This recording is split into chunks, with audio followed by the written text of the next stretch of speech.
Kajian Kitab.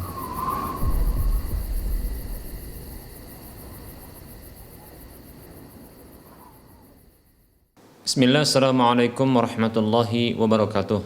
Innal hamdalillah nahmaduhu wa nasta'inuhu wa nastaghfiruh wa na'udzu billahi min shururi anfusina wa min sayyiati a'malina. Man yahdihillahu fala mudilla lahu wa man yudlilhu fala hadiyalah. Wa asyhadu an la ilaha illallah wahdahu la syarika lah wa asyhadu anna Muhammadan 'abduhu wa rasuluhu sallallahu alaihi wasallam. Qala Allah tabaraka wa ta'ala, ya ayyuhalladzina amanu taqullaha haqqa tuqatih wa la tamutunna illa wa antum muslimun. Ya ayyuhan nasu taqu rabbakumul ladzi khalaqakum min nafsin wahidah wa khalaqa minha zawjaha wa bassa minhuma rijalan katsiran wa nisaa'a wattaqullaha alladzi tasaaluna bihi wal arham innallaha kana 'alaikum raqiba. Ya ayyuhalladzina amanu taqullaha wa qulu qawlan sadida yuslih lakum a'malakum wa yaghfir lakum dhunubakum wa may yuti'illaha wa rasulahu faqad faza fawzan 'azima. Amma ba'd, fa inna asdaqal hadisi kitabullah wa khairal huda huda Rasulillah sallallahu alaihi wasallam wa syarral umuri muhdatsatuha wa kullu muhdatsatin bid'ah wa kullu bid'atin dhalalah wa kullu dhalalatin finnar. Para hamba Allah rahimani wa rahimakumullah, mari kita bersyukur kepada Allah Subhanahu wa taala yang masih senantiasa memberikan kenikmatan kepada kita, yang semua kenikmatan itu datang darinya, yang bila kita mensyukurinya maka Allah akan menambahkannya. Selawat dan salam kita ucapkan untuk Nabi kita tercinta Muhammad sallallahu alaihi wasallam. Semoga Allah Subhanahu wa ta'ala masih berkenan menjadikan kita sebagai hamba-hambanya yang selalu setia dengan petunjuk ajaran Rasulnya. Para muslim rahimani wa rahimakumullah, kita masih melanjutkan pembahasan kitab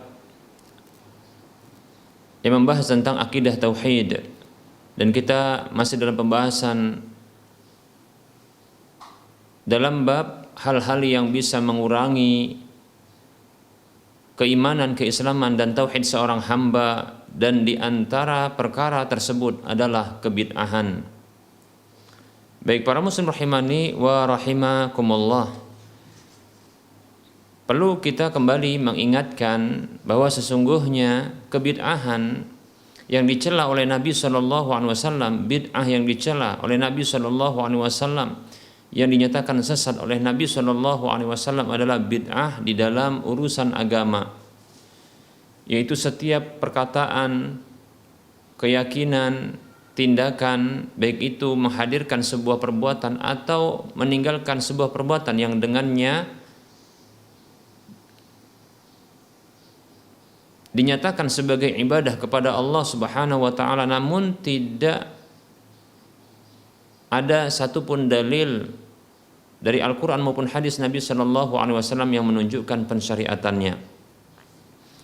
Nah, baik para muslim rahimani wa rahimakumullah, sementara bid'ah secara bahasa yaitu segala sesuatu yang muncul baru tanpa ada contoh sebelumnya, maka ini bisa jadi tercela, bisa jadi juga tidak tercela.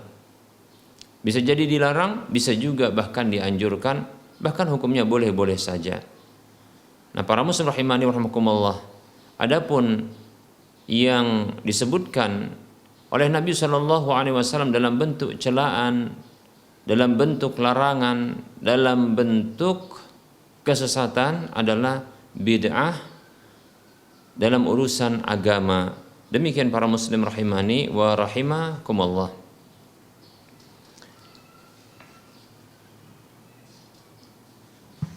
Kita akan melanjutkan pembahasan tentang contoh-contoh atau bentuk-bentuk bid'ah, yaitu menyelenggarakan hari raya dan perayaan-perayaan yang bid'ah. Para muslim rahimani rahimakumullah, pada pertemuan yang lalu kita telah menyebutkan satu bentuk macam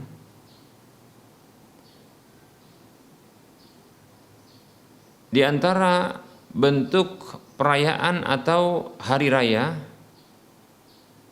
yang dilakukan oleh kebanyakan kaum muslimin, yaitu mengkhususkan satu hari yang sama sekali tidak ada pengagungan di dalam agama ini, tidak ada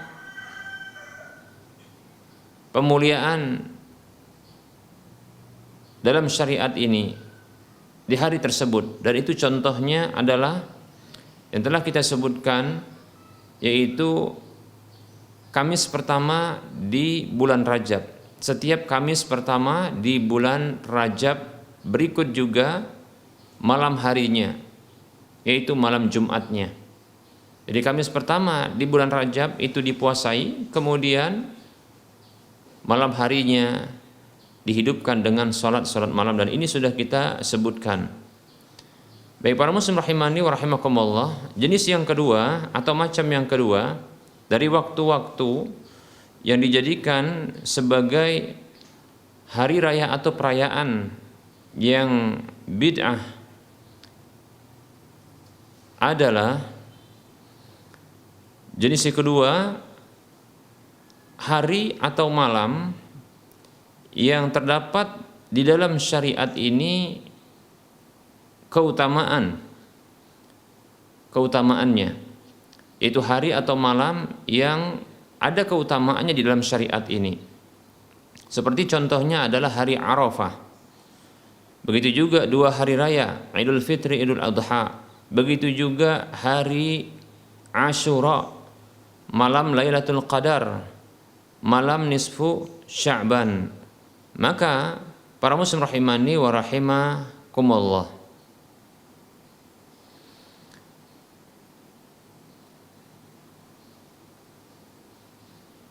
adapun untuk malam nisfu Sya'ban, barangkali ini termasuk dalam kategori yang pertama. Nah, waktu-waktu yang seperti ini dianjurkan untuk melakukan ibadah-ibadah yang khusus yang datang dalil-dalil syar'i yang menunjukkan tentang pensyariatannya. Maka tidak boleh mengadakan ibadah-ibadah lain yang tidak ada asal dalam syariat ini. Seperti contohnya yang tidak ada syariatnya dalam syariat ini, tidak ada dalil yang menunjukkan tentang pensyariatannya, seperti adalah salat alfiyah di malam nisfu Sya'ban. Yang ini diadakan dan dibuat baru, yang muncul di abad ke-5 Hijriah. Begitu juga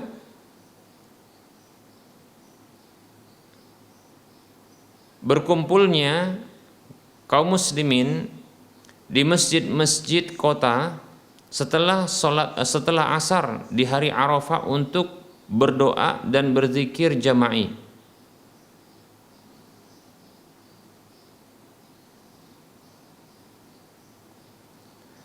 Begitu juga seperti melakukan safar ke Masjid Baitul Maqdis atau masjid yang lainnya untuk sekedar duduk setelah asar di hari Arafah untuk berzikir dan berdoa. Begitu juga merayakan perayaan di hari Ashura dan seterusnya para muslim rahimani wa rahimakumullah, yaitu melakukan pengkhususan dengan ibadah yang khusus yang senantiasa berulang di waktu-waktu yang datang keutamaan tentang waktu tersebut, namun tidak ada satupun dalil yang menunjukkan tentang pengkhususannya. Seperti diantaranya juga adalah melakukan umrah atau zikir yang khusus atau salat yang khusus yang diulang-ulang setiap tahunnya ya di malam Lailatul Qadar, sementara tidak ada dalil secara khusus yang menjelaskan hal tersebut. Maka para muslim rahimani rahimakumullah, ini termasuk jenis yang kedua. Baik para muslim rahimani wa rahimakumullah, jenis yang ketiga adalah hari atau malam atau siang hari yang pernah terjadi di waktu tersebut, fenomena atau kejadian yang penting. Akan tetapi tidak ada satupun dalil syar'i yang menunjukkan tentang keutamaannya atau tentang pensyariatan untuk beribadah di dalamnya atau melakukan perayaan-perayaan di waktu tersebut. Contohnya, kejadian yang luar biasa tersebut adalah Isra Mi'raj, di mana Nabi SAW diperjalankan dari Mekah menuju Baitul Maqdis, kemudian dinaikkan ke langit. Lalu dilakukan satu perayaan khusus di malam tersebut, merayakan Isra Mi'raj, kita katakan demikian. Maka yang seperti ini para muslim rahimani rahimakumullah termasuk perkara baru dalam urusan agama. Begitu juga tentang kelahiran Nabi SAW di hari yang diprediksi Nabi SAW lahir di hari tersebut atau di bulan tersebut. Maka ketika itu dilakukan ya perayaan di bulan tersebut. Baik para muslim rahimani wa rahimakumullah. Padahal para ulama mereka berbeda pendapat dengan perbedaan yang begitu banyak tentang waktu kelahiran Nabi SAW atau bulan kelahiran Nabi SAW. Ada yang mengatakan beliau lahir SAW di bulan Ramadan, ada yang mengatakan beliau lahir di bulan Rajab, ada yang mengatakan beliau lahir di bulan Rabiul Awal.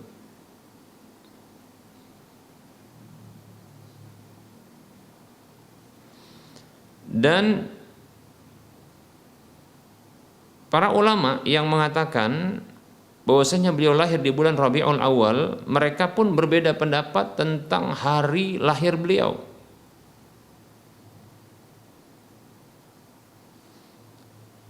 Apakah di hari yang kedua, ataukah di hari yang ke-8, ataukah di hari yang ke-10, ataukah di hari yang ke-12? Ya. Apakah maksudnya tanggal 2, tanggal 8, tanggal 10, atau tanggal 12? Bahkan ada yang mengatakan tanggal 17, ada yang mengatakan tanggal 18, ada yang mengatakan tanggal 21. Dan tidak ada satupun dalil yang menentukan hal tersebut yang bisa dijadikan pegangan. Demikian para ulama berbeda pendapat, ya, dengan perbedaan pendapat yang begitu banyak tentang waktu kelahiran Nabi SAW. Lalu ternyata kaum Syiah Rafidhah di abad yang keempat Hijriah memastikan bahwa Nabi SAW itu lahir di bulan Rabiul Awal. Padahal tidak ada satu dalil pun yang menguatkan pendapat itu. Demikian para muslim rahimani wa rahimakumullah. Jadi saat ini kaum muslimin, saudara-saudara kita seiman, ketika mereka merayakan hari kelahiran Nabi SAW, nah ternyata mereka menepati pendapatnya orang-orang Syiah Rafidhah Al-Ubaidiyun, yaitu di bulan Rabiul Awal, ya, di bulan Rabiul Awal. Demikian. Namun sangat disayangkan ternyata para ulama Islam mereka tidak ada perbedaan pendapat tentang waktu wafatnya Nabi Shallallahu Alaihi Wasallam, yaitu di bulan Rabiul Awal.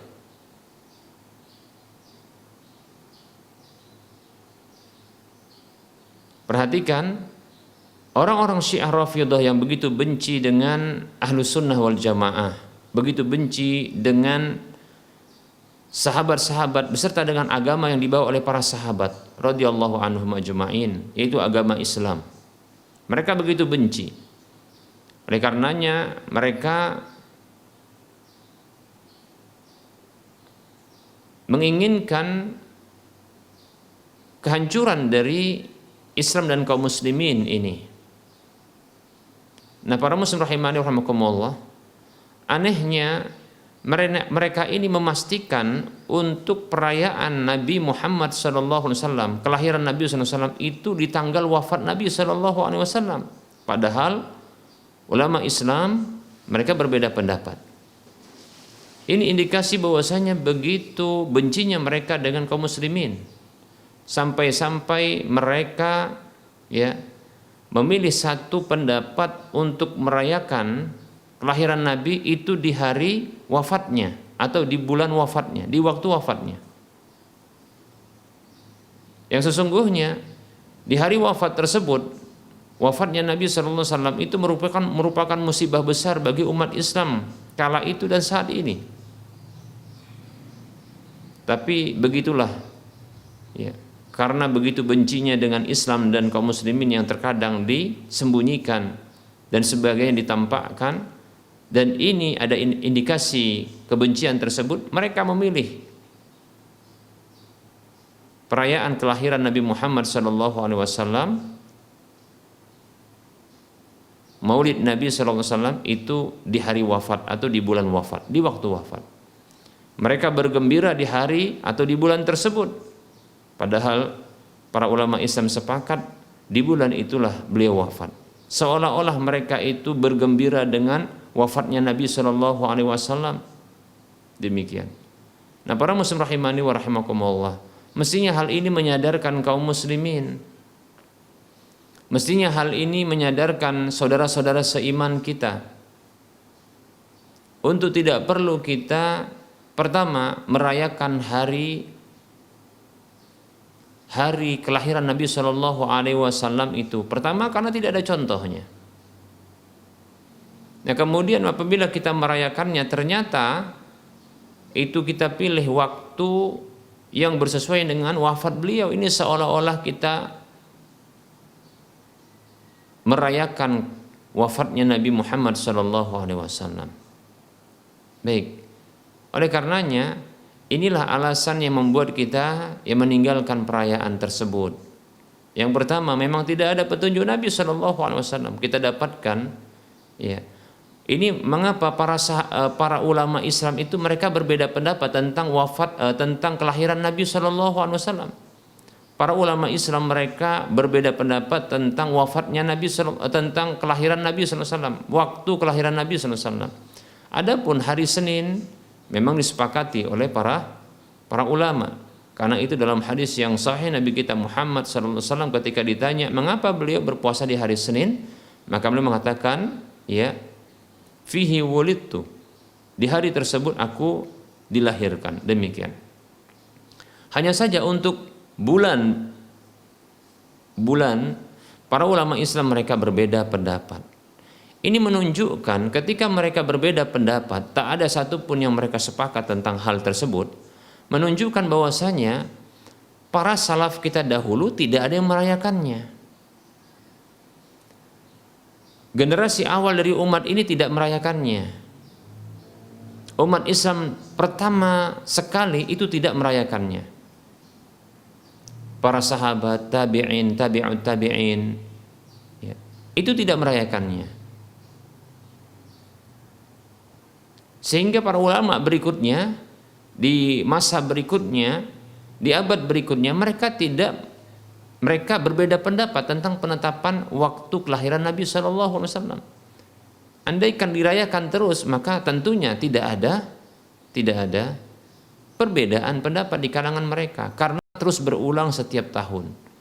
Nah, ketika adanya perbedaan pendapat, ini menunjukkan bahwasanya tidak ada perayaan itu. Tadi sudah kita sebutkan para muslim rahimani wa rahimakumullah. Para ulama ada yang mengatakan Rasulullah itu lahir di bulan Ramadan. Ada yang mengatakan di bulan Rajab. Ada yang mengatakan di bulan Rabiul Awal. Pun yang mengatakan di bulan Rabiul Awal kelahiran beliau, itu ada yang mengatakan tanggalnya berbeda. Ada yang tanggal 2 mengatakan, ada yang tanggal 8, ada yang mengatakan tanggal 10, ada yang tanggal 12, ada yang tanggal 17, 18, 21. Lihat, tidak ada satupun yang sepakat. Baik para muslim rahimani wa rahimakumullah. Nah, ini dia.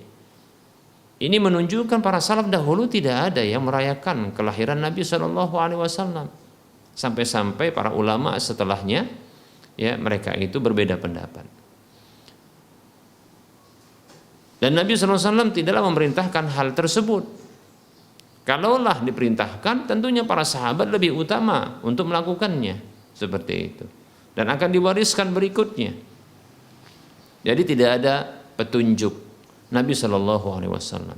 Bila ini diyakini sebagai bentuk ibadah dan sebagai bentuk hari raya yang berulang, maka ketahuilah berarti ini sebuah perkara baru dalam urusan agama. Baik para muslim rahimani wa rahimakumullah, tentunya ini tercela, ya.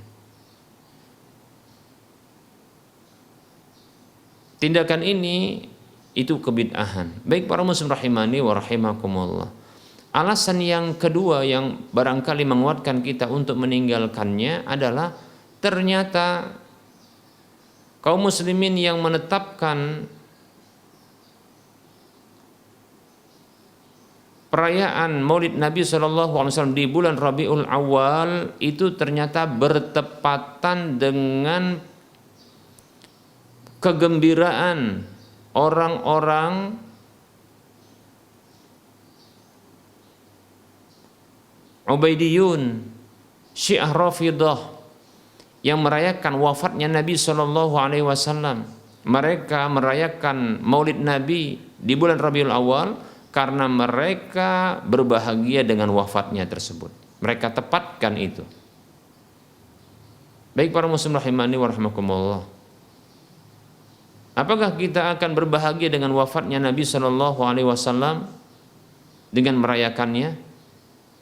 Demikian. Oleh karenanya, ini alasan kita untuk meninggalkannya. Ya. Dan banyak orang yang sudah meninggalkannya. Banyak orang yang sudah meninggalkannya karena telah menyadarinya. Bagaimana dia bisa berbahagia yang dia meyakini itu hari kelahiran Nabi, padahal itu hari wafatnya Nabi. Yang para ulama mereka berbeda pendapat tentang waktu kelahiran Nabi. Dan itu waktu yang dipilih oleh orang-orang Syiah Rafidah yang benci kepadanya, kepada saudaranya dan kepada agamanya. Baik para muslim rahimani wa rahimakumullah. Sudah kita tinggalkan. Lalu bagaimana kita merayakan kelahiran Nabi SAW? Baik para muslim rahimani wa rahimakumullah. Tentunya siapa yang tidak bahagia dengan kelahiran Nabi SAW? Tentunya ya, semua kaum muslimin yang saat ini itu begitu bahagia dengan kelahiran Nabi SAW. Karena Rasulullah SAW ya, diutus oleh Allah Subhanahu wa taala untuk membawa petunjuk dan agama yang benar ini, dan lewat Rasulullah SAW akan dimenangkan agama ini beserta para pemeluknya. Agama Islam ini beserta umat Islam ini akan dimenangkan oleh Allah Subhanahu wa taala. Siapa yang tidak bahagia? Allah berfirman di dalam surah Al-Fath ayat 28. A'udzu billahi minasyaitonir rajim. Huwallazi arsala rasulahu bil huda wa dinil haqqi liyudhhirahu 'alad dini kullihi wa kafa billahi syahida. Dialah Allah yang telah mengutus Rasulnya Muhammad sallallahu alaihi wasallam.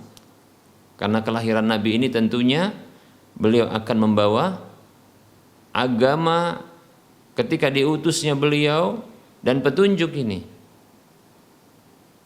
Dialah Allah yang telah mengutus Rasulnya dengan membawa petunjuk dan agama yang benar agar dia memenangkan agama tersebut di atas seluruh agama, dan cukuplah Allah Subhanahu wa taala sebagai saksinya.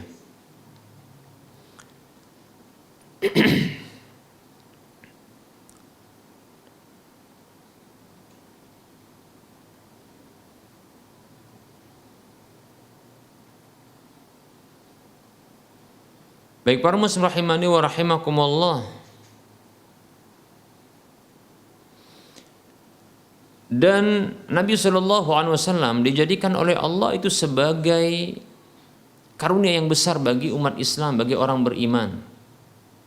Siapa yang tidak senang dengan kelahiran Nabi sallallahu alaihi wasallam, karena beliau sebagai karunia terbesar yang Allah berikan kepada orang-orang beriman. Allah berfirman dalam surah Ali Imran ayat 164, Allah mengatakan, A'udzu billahi minasyaitonir rajim. Laqad manallahu 'alal mu'minina idz ba'atsa fihim rasulan min anfusihim yatlu 'alaihim ayatihi wa yuzakkihim wa yu'allimuhumul kitaba wal hikmah wa in kanu min qablu lafi dhalalin mubin. Allah mengatakan, laqad manallahu 'alal mu'minin.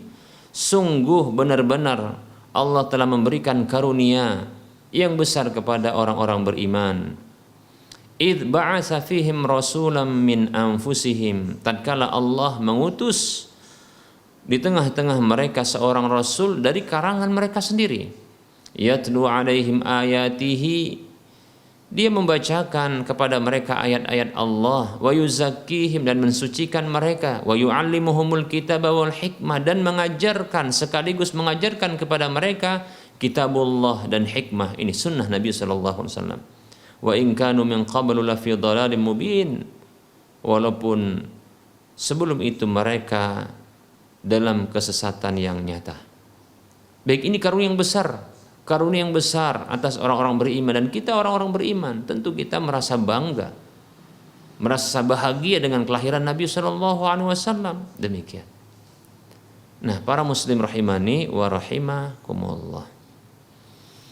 Hanya saja disebutkan dalam ayat ini Rasulullah sallallahu alaihi wasallam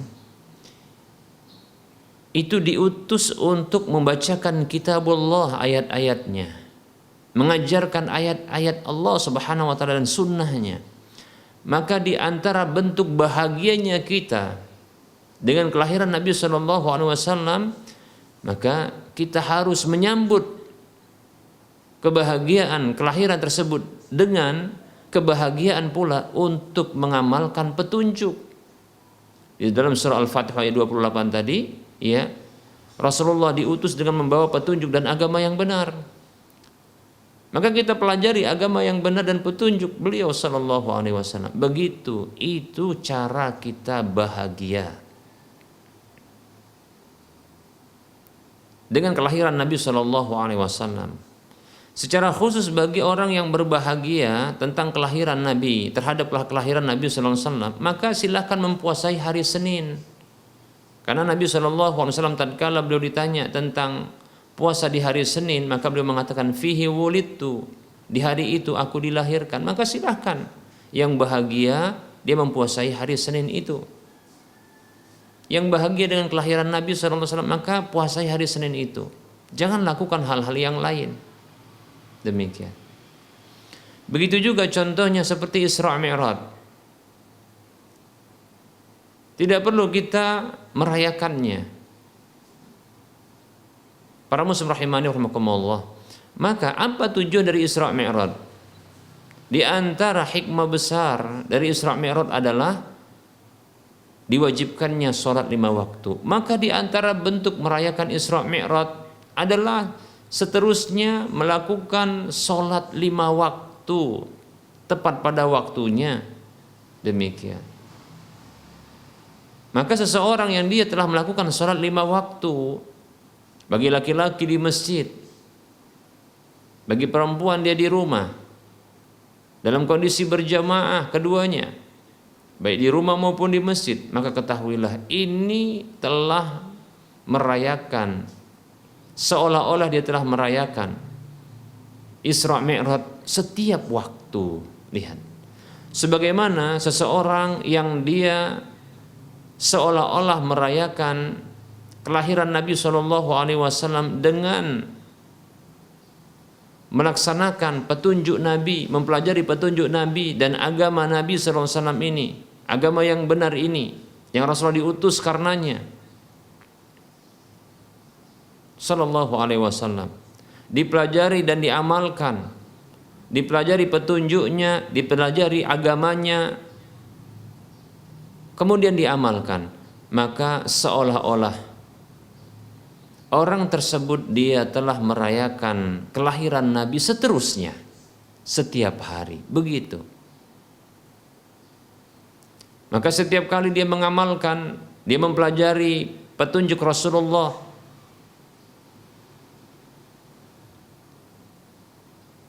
karena keberadaan kelahiran Rasulullah, kemudian beliau diutus hanyalah untuk ini, yaitu pertama untuk beribadah, yang kedua memang tujuannya untuk mengajarkan kitab Allah dan petunjuk Nabi Sallallahu Alaihi Wasallam, agama Rasulullah, agama Allah ini.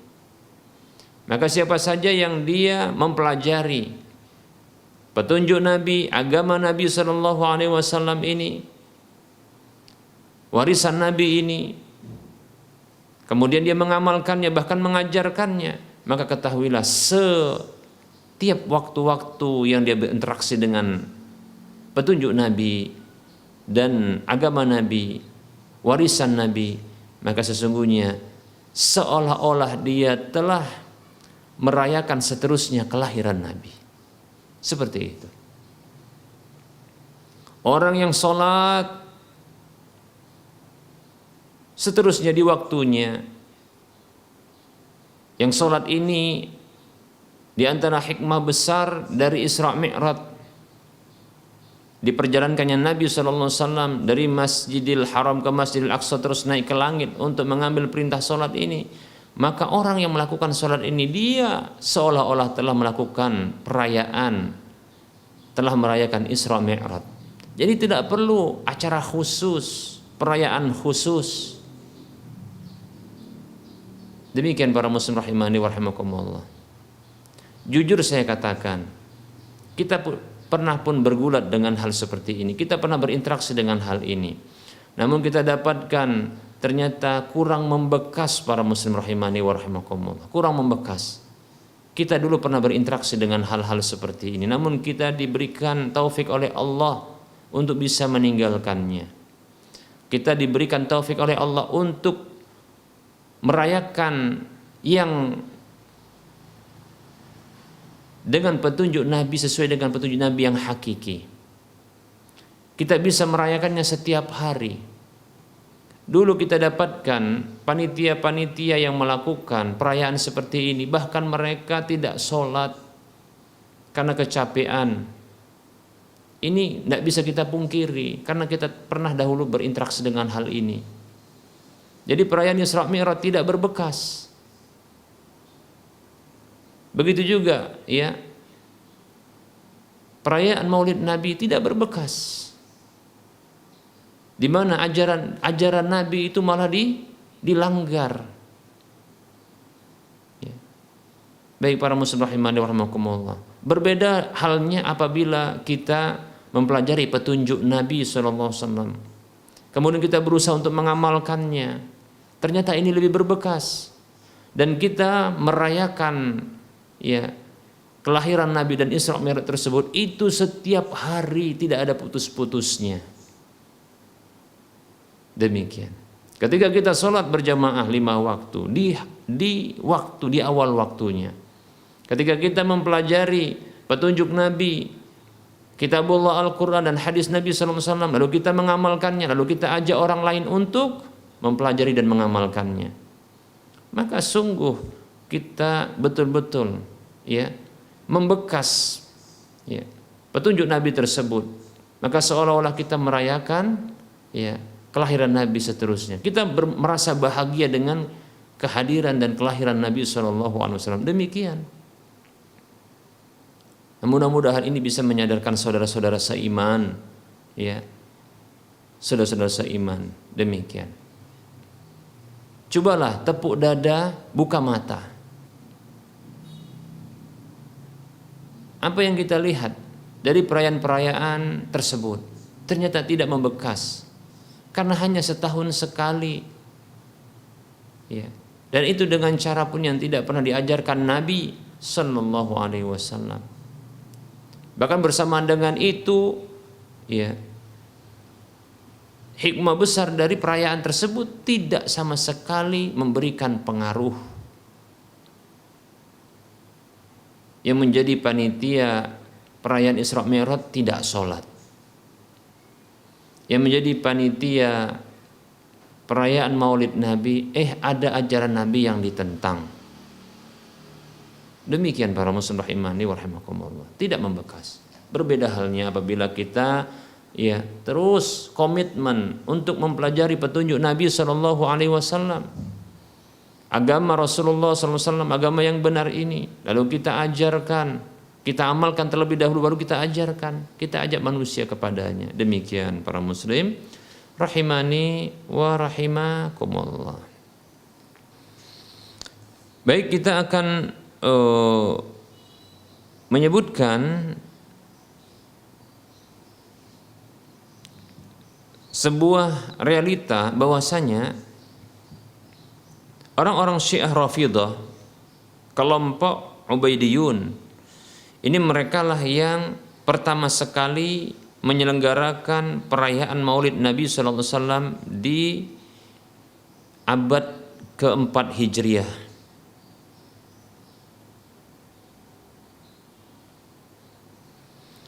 Dan itu terjadi di tahun 363 Hijriah. Tatkala mereka, ya, menguasai Mesir. Berkata Imam Adz-Dzahabi Asy-Syafi'i, yang mazhab Syafi'i,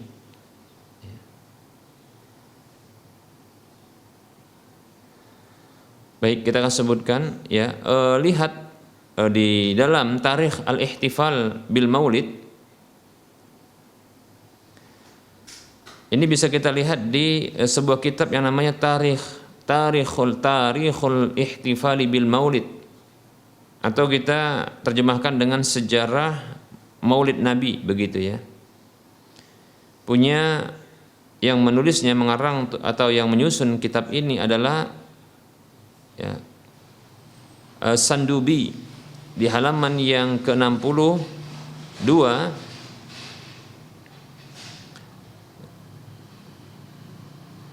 Dan Sandubi ini adalah dari tokoh-tokoh Sufi yang mereka berpendapat bahwasanya bolehnya untuk merayakan hari kelahiran Nabi sallallahu alaihi wasallam di hari ini. Dan dia mengakui bahwasanya kelompok-kelompok Syiah Rafidhah dari kalangan Ubaidiyun, mereka lah yang pertama sekali melakukan perayaan Maulid ini di bulan ini. Baik para muslim rahimani wa rahimakumullah.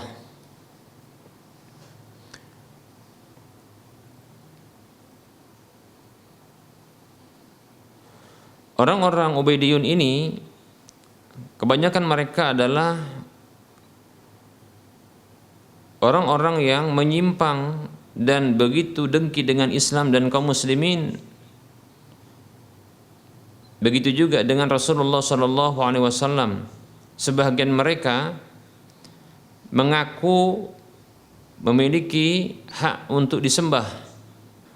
Di antara mereka dan tokohnya adalah Al-Hakim bi Amrillah. Ya, Al-Hakim bi Amrillah, seorang Ubaidiyun yang dia dipertuhankan sampai sekarang ini. Imam Adz-Dzahabi dalam kitab Syiar A'lam Nubala di juz yang ke-15 di halaman yang ke-173 menyebutkan tentang biografinya.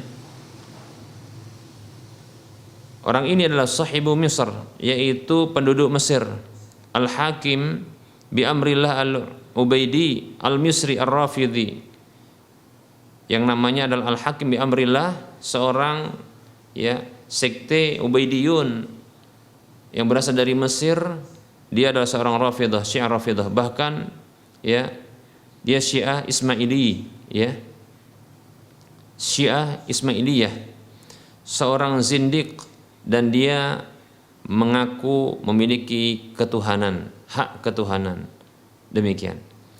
Baik, para muslim rahimani warahmatullah. Nah, inilah kelompok yang pertama sekali melakukan perayaan Maulid Nabi Shallallahu Alaihi Wasallam.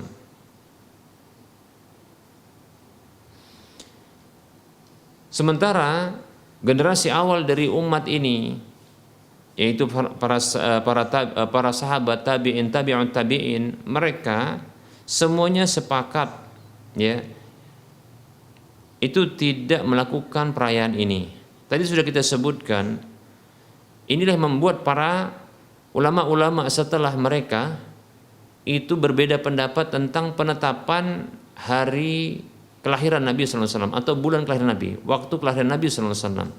Karena ternyata para generasi awal dari umat ini, para sahabat tabi'in, tabi'un tabi'in, mereka tidak melakukan perayaan ini. Sehingga tidak diketahui dengan pasti kapan kelahiran beliau, waktu kelahiran beliau. Padahal para muslim rahimani rahimakumullah, kita tahu betapa cintanya para sahabat kepada Nabi SAW. Begitu juga para tabi'in, tabi'ut tabi'in, dan mereka adalah orang yang begitu bersemangat untuk melakukan kebaikan. Namun ternyata kita dapatkan mereka tidak merayakannya. Demikian. Mereka tidak merayakannya. Ini menunjukkan karena hal tersebut memang tidak disyariatkan, bahkan terlarang. Wallahu ta'ala a'lam. Baik, para muslim rahimani wa rahimakumullah.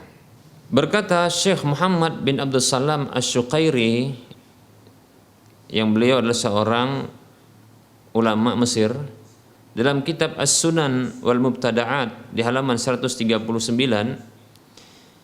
ittikhadhu maulidihi musiman wal ihtifala bihi bid'atun munkaratun dalalatun lam yarid biha syar'un wala aqlun.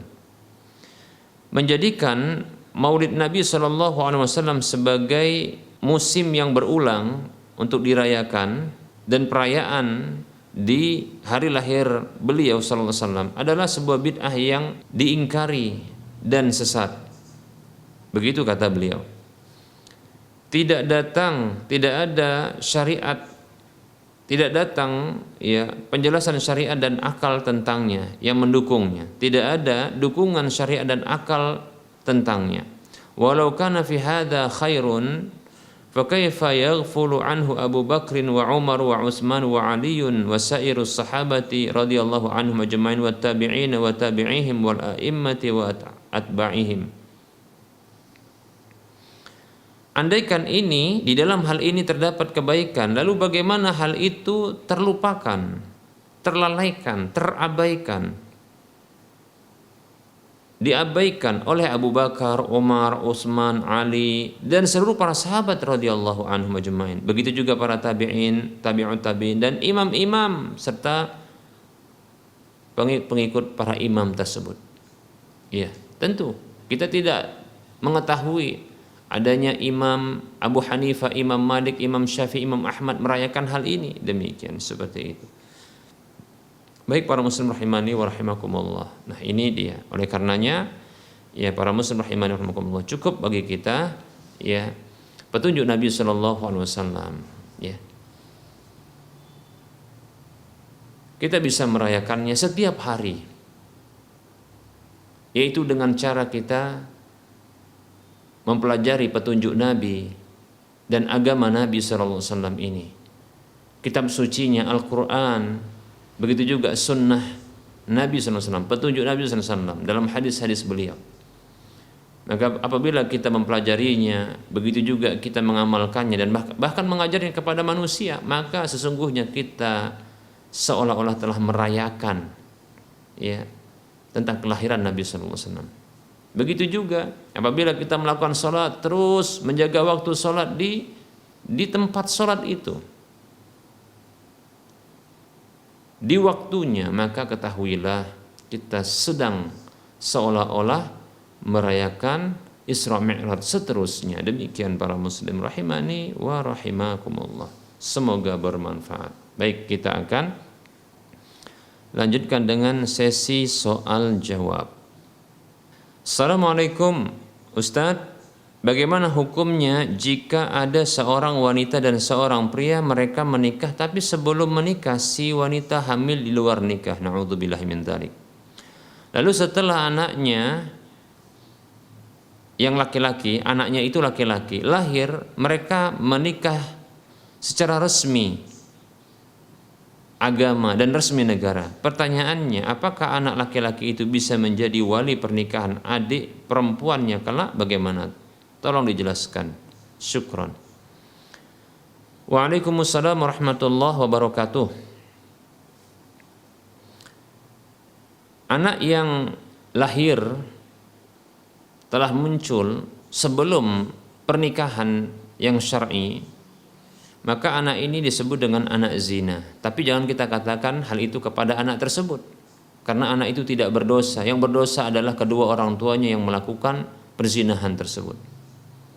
Hanya saja secara hukum anak tersebut disebut dengan anak zina, atau bahasa Indonesia ya anak di luar nikah, seperti itu.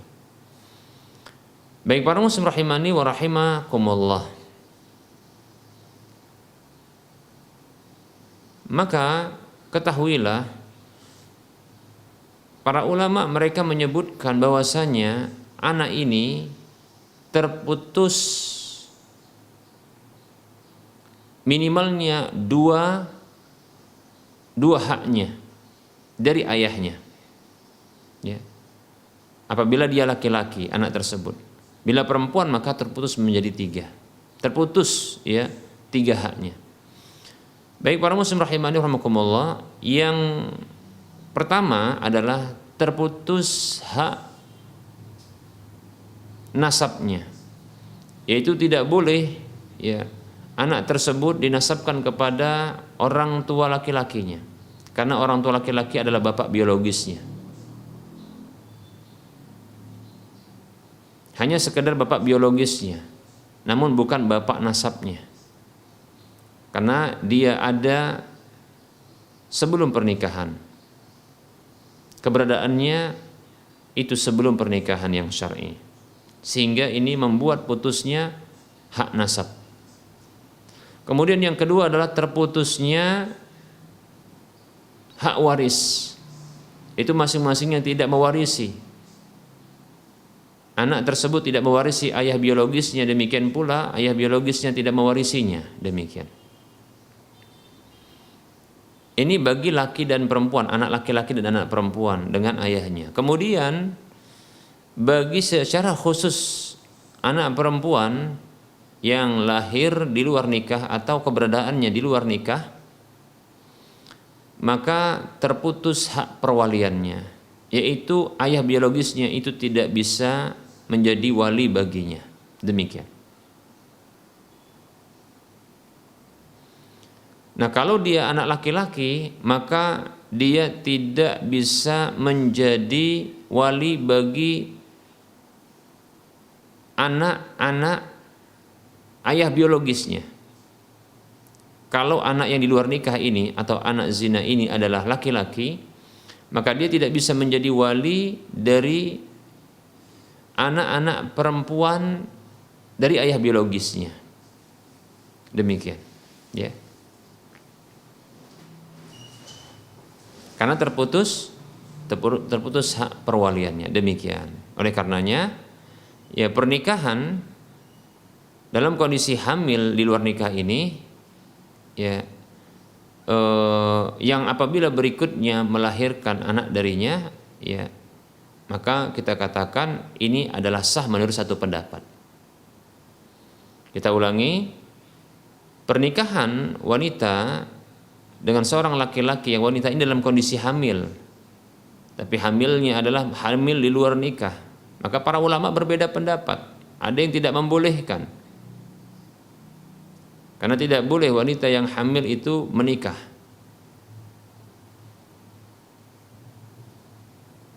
Disebutkan dalilnya adalah firman Allah, wa ulatul ahmali ajaluhunna ayyadana hamlahunna. Wanita-wanita yang hamil itu masa iddah, itu masa menunggu mereka sampai boleh menikah, itu adalah sampai melahirkan. Demikian. Ada pendapat yang lain mengatakan bahwasanya boleh menikah, dan ini pendapat yang dinisbatkan kepada Abu Bakar dan Umar serta yang lainnya. Bahkan disebutkan dengan yang menikahi wanita yang dizinahi, baik itu yang hamil atau tidak hamil, maka ini sah. Demikian. Ya, demikian. Apabila dalam kondisi hamil juga sah. Dalil yang mengatakan wa ulatul ahmali ajaluhunna ayyadana hamlahunna, wanita-wanita yang hamil itu masa menunggu mereka untuk menikah lagi, masa iddahnya itu adalah melahirkan bayinya. Ini tidak berlaku bagi hamil di luar nikah, karena ayat ini berbicara tentang kehamilan dari pernikahan yang syar'i, begitu. Nah, ini pendapat yang lain yang menyatakan sahnya. Baik, kita katakan, kita katakan menurut pendapat ini sah pernikahan dalam kondisi hamil yang kehamilan itu di luar nikah. Namun tentunya, ya, anak yang di luar nikah tersebut atau anak zina itu tidak bisa disandarkan kepada orang tua atau bapak biologisnya. Demikian. Terputus 3 hal tadi sudah kita sebutkan, yaitu ya hak nasabnya, hak warisnya, dan hak perwaliannya. Demikian. Wallahu taala a'lam. Ya. Semoga Allah Subhanahu wa taala menjaga kita dari keburukan seperti ini. Wallahu taala a'lam. Ada pertanyaan, Assalamualaikum, bolehkah kawin lari? Maksudnya menikah, ya, tanpa persetujuan dari wali, ya.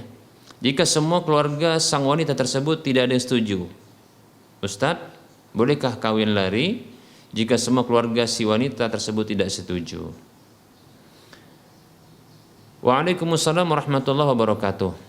Perlu diketahui bahwasanya Nabi SAW pernah bersabda, ayyuma imra'atin nakahat bi ghairi idni waliha fanikahuha batilun fanikahuha batilun fanikahuha batilun. Wanita mana saja yang menikah tanpa izin dari walinya, maka pernikahannya batil, nikahnya batil. Demikian, seperti itu. Jadi hati-hati, ya, hati-hati untuk menikah tanpa persetujuan wali dari sang wanita tersebut. Nah, apabila semua keluarga wanita tersebut tidak setuju, maka bisa diupayakan untuk menempuh jalan negosiasi. Seperti contohnya, ya, melibatkan pihak KUA, ya, orang-orang yang berkompeten dalam hal pernikahan ini di negara ini, ya, secara agama. Libatkan mereka untuk bisa menjadi fasilitator, ya, pernikahan tersebut. Seperti menanyakan apa sebab ditolaknya dan tidak setujunya pernikahan mereka. Apakah alasannya sesuai dengan syar'i ataukah alasannya duniawi? Demikian, ya. Nah, nanti kemudian pihak KUA dalam hal ini bisa melakukan, ya, sedikit tekanan dan ancaman untuk, ya, keluarga dari sang wanita apabila mereka menolak untuk menikahkan, kalau memang alasannya adalah alasan duniawi bukan syar'i. Kalau mereka menolak karena alasan duniawi, maka pihak KUA yang akan menikahkan. Nah, seperti itu. Dan itu sebagai bentuk izin. Nah, demikian. Maka ya sebaiknya adalah ya menempuh jalan negosiasi. Jangan lari terlebih dahulu, ya. Demikian, ya.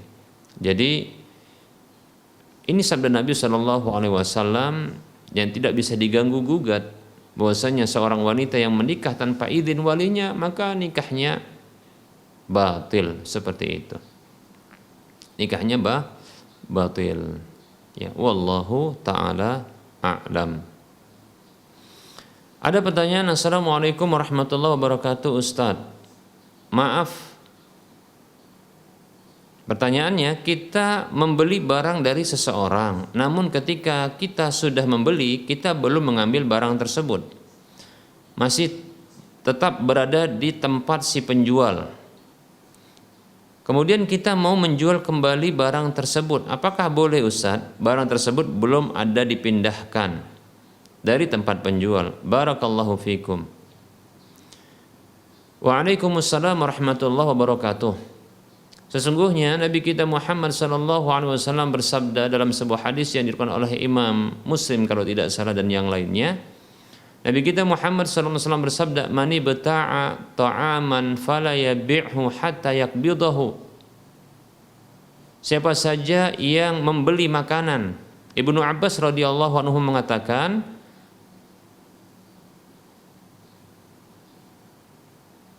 "Wa ahsibu kulla syai'in bimanzilati ta'am." Aku meyakini segala sesuatu barang dagangan itu seperti makanan. Jadi maksudnya adalah siapa saja membeli makanan, maksudnya segala sesuatu, bukan hanya makanan. Barangkali Rasul menyebutkan hal ini itu adalah untuk menyebutkan satu kasus seperti makanan. Siapa saja membeli makanan atau segala sesuatu, menurut pendapat dari Ibnu Abbas radhiyallahu anhu, segala sesuatu, baik itu makanan ataupun selain makanan. Fala yabi'hu, maka janganlah dia menjual kembali hatta yakbidahu, sampai dia serah terima. Demikian. Jadi berdasarkan hadis ini tidak boleh menjual kembali sebuah barang yang telah dibeli sebelum ada serah terima. Belum ada serah terima. Belum ada serah terima, maka ini akan berakibat ya terlarang. Apa sebabnya? Karena di sini kepemilikan tidak sempurna. Sehingga apabila ternyata ada kerusakan barang, ya, ketika hendak dijual seperti ini, siapa yang menanggungnya? Apakah pembeli pertama, ataukah penjual, ataukah pembeli kedua? Lihat. Nah, di sini dia. Ketidakjelasan ini membuat ini dilarang karena akan menimbulkan persengketaan. Seperti itu. Ya. Maka jangan dijual kembali ya sampai diserah terimakan. Oleh karenanya serah terima terlebih dahulu. Barang tersebut diambil terlebih dahulu, dipindahkan terlebih dahulu, ya. Baru setelah itu dijual. Wallahu taala alam. Ya, wafiq barakallah. Assalamualaikum warahmatullahi wabarakatuh. Ustadz, orang tua saya lagi sakit diabetes. Karena sakit diabetes tersebut penglihatan orang tua saya jadi kabur. Amalan apa ya Ustadz agar penyakit orang tua yang orang tua saya alami ini segera sembuh? Waalaikumsalam warahmatullahi wabarakatuh. Saya tidak mendapatkan satu dalil pun tentang amalan seperti ini, kecuali hanya satu saja, yaitu doa. Amalan doa, baik itu orang tua yang mendapatkan sakit seperti ini maupun orang sekitarnya ataupun orang lain. Jangan putus doa, karena sesungguhnya doa itu ya insya Allah mustajab dan makbul bila tidak ada penghalangnya. Kata Allah Subhanahu wa taala, Wa idza sa'alaka 'ibadi 'anni fa inni qarib ujibu da'watad da'i idza da'an. Apabila hambaku bertanya kepadamu tentangku, maka sesungguhnya aku dekat, aku mengabulkan doa orang yang berdoa kepadaku tatkala dia berdoa kepadaku. Allah kabulkan. Allah mengatakan dalam surah Ghafir ayat 60, wa qala rabbukum ud'uni astajib lakum. Rabb kalian Allah tabaraka wa taala berfirman, ud'uni astajib lakum, berdoalah kalian kepadaku, aku akan kabulkan untuk kalian. Lihat. Ya. Maka berdoalah kepada Allah Subhanahu wa taala. Ya. Maka insyaallah taala ya Allah akan mengabulkan. Bahkan kalau bisa pilih waktu-waktu makbulnya doa atau kondisi-kondisi makbulnya doa seperti antara adzan dan iqamat. Kata Nabi sallallahu alaihi wasallam, ad-du'a bainal adzani wal iqamati la yuraddu. Doa antara adzan dan iqamat itu tidak tertolak.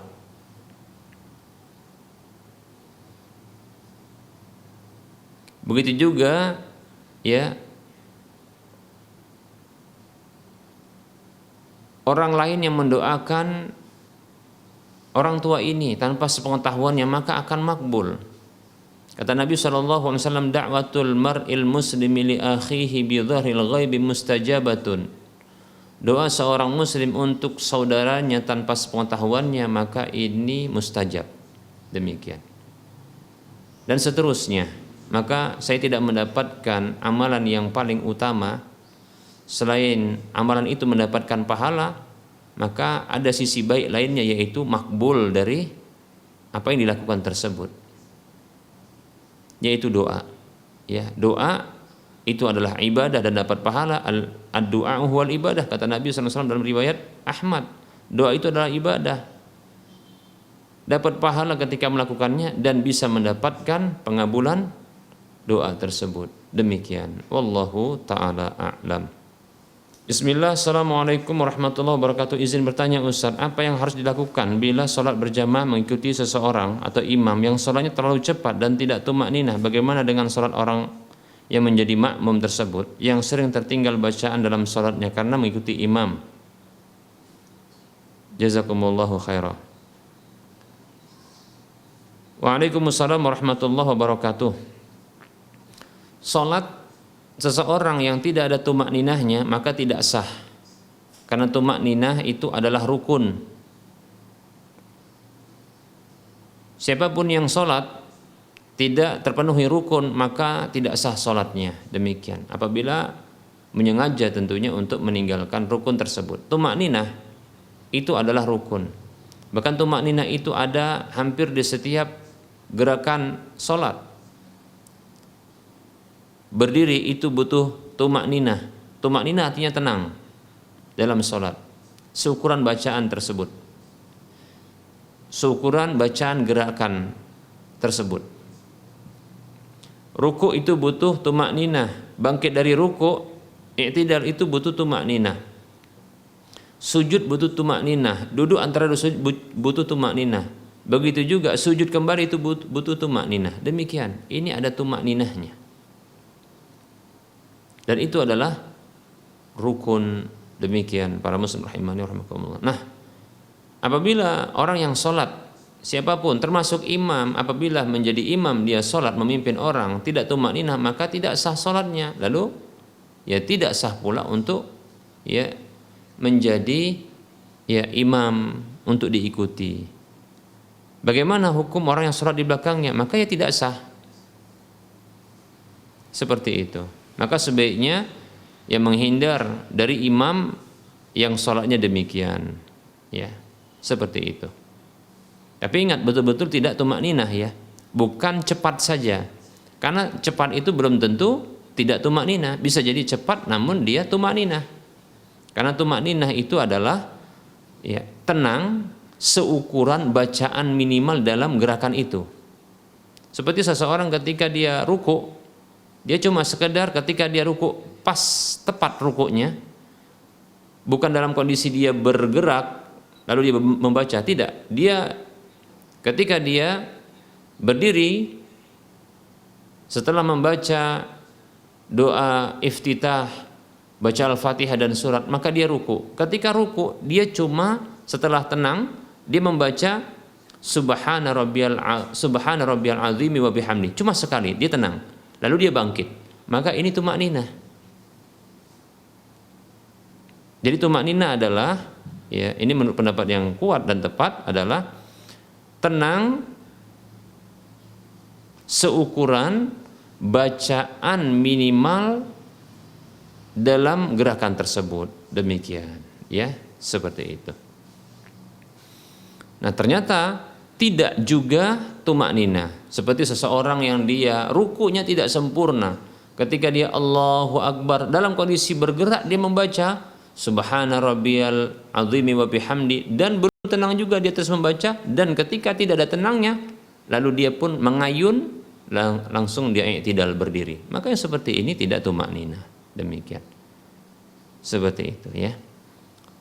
Jika memang betul-betul tidak tumakninah, maka sesungguhnya tidak sah salatnya. Wallahu ta'ala alam wa anta fajazakallahu khairah. Bismillah, maaf Ustaz, izin bertanya, apakah menggunakan logo love, ya, diperbolehkan ketika chatting ataupun ketika memuji sebuah produk?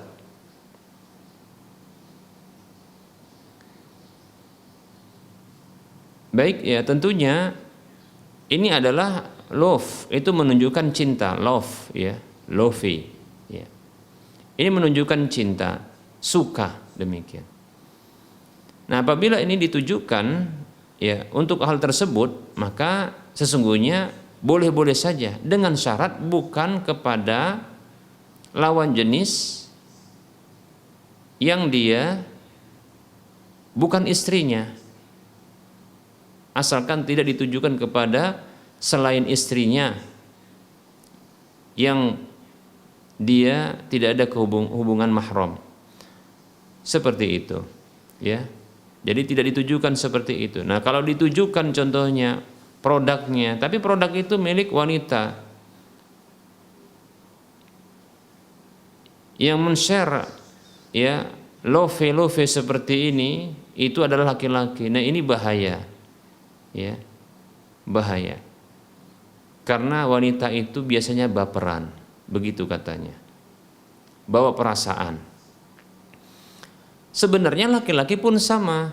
Contohnya ketika barangkali, ya, ketika dia